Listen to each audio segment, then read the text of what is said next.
Picture this. Saturday, third inning. You're on the bleachers. Your kid just hit a double. You snap a smiling photo and post it. 2 weeks later, that post is part of a custody dispute. What you meant as pride becomes evidence. Let's unpack how that happens. Welcome to Danny's Den, your weekly mix of law, love, sports, and pop culture. Quick note before we dive. I'm sharing general information, not case-specific legal advice. If you're dealing with a particular situation, talk to a family law attorney or local legal aid. Okay, let's get practical. Here's the first surprise. Family courts treat digital stuff like any other evidence. Screenshots, messages, public photos, they can all be submitted. So imagine your heated DM or that tagged photo on the record. Ask yourself, does this post show you putting your child's best interest first? If the answer is no, don't post it. Short question, big impact, right? What tends to backfire? Aggressive posts about an ex, public arguments that suggest instability, or photos that create real safety concerns, like a caption revealing where the child will be later that day. Judges look for stability and safety. Your online footprint becomes part of that picture. You might think, but they post first, and that's a valid reaction. Pause. Escalating online rarely helps, and often creates the exact evidence you don't want on the record. So, what can you actually propose to protect everyone? Start with a simple posting agreement in your parenting plan. Keep it short, concrete, and enforceable, not vague moralizing. Here's a ready-to-copy posting clause you can adapt and bring to mediation or your lawyer. Neither parent shall post the child's full legal name, school name, address, routine schedule, or real-time location. Photos may be shared on social media only if A. The child's school and schedule are not named. B. Captions are neutral. C. The other parent is not disparaged. Repeated violations may be addressed via mediation or court-approved sanctions. And while we're talking event logistics, here's a ticket policy clause you can use. For any child event covered by the parenting plan, each parent may bring up to 2 guests. If a parent intends to bring a new partner, the other parent will be notified at least 48 hours in advance, and the partner will not be photographed with the child for public sharing without prior consent.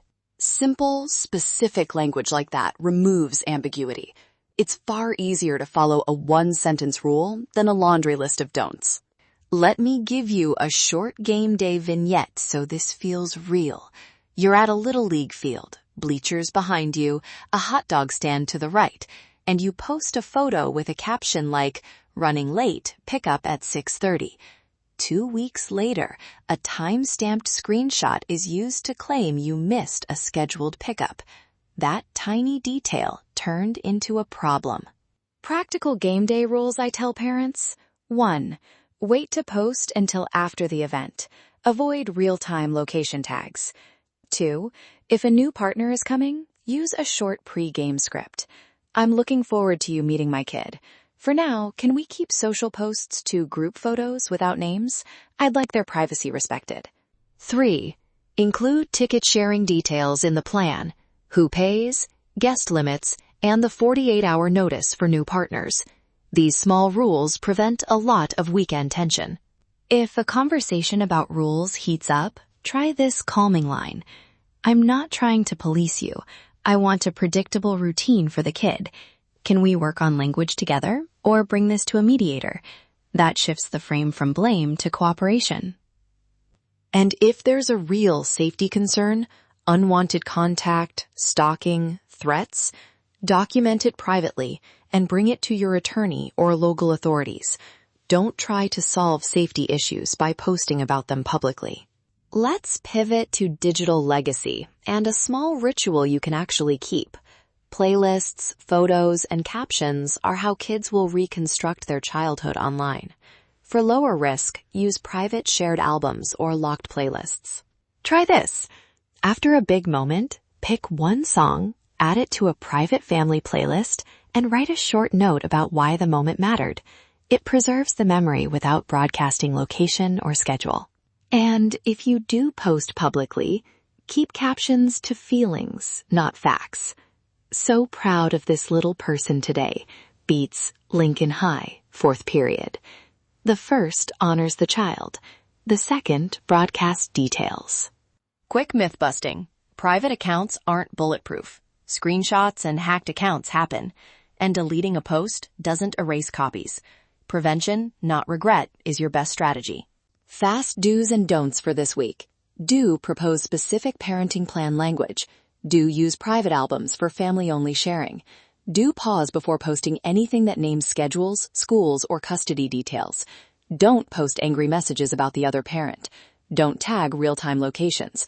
Don't drag kids into adult disputes online. If you want sample co-parenting language, there's a template on the show page you can adapt and bring to mediation.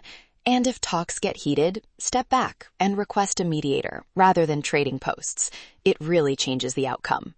To leave you with one sentence, plan what you share. Agree on clear, simple rules with co-parents, and use private rituals, like a family playlist, to keep memories safe. If this helped, subscribe to Danny's Den so these ideas land in your feed each week. For sample clauses and quick tips, visit thelegalassistancecenter.net/den resources to download templates you can use right away. Thanks for listening. Let's chat. Thanks for listening to Danny's Den. If you have a specific legal issue and want help, send me a direct message or email Danielle@thelegalassistancecenter.net to book a free 30-minute consultation. You can also drop a comment with topics you want covered. See you next time.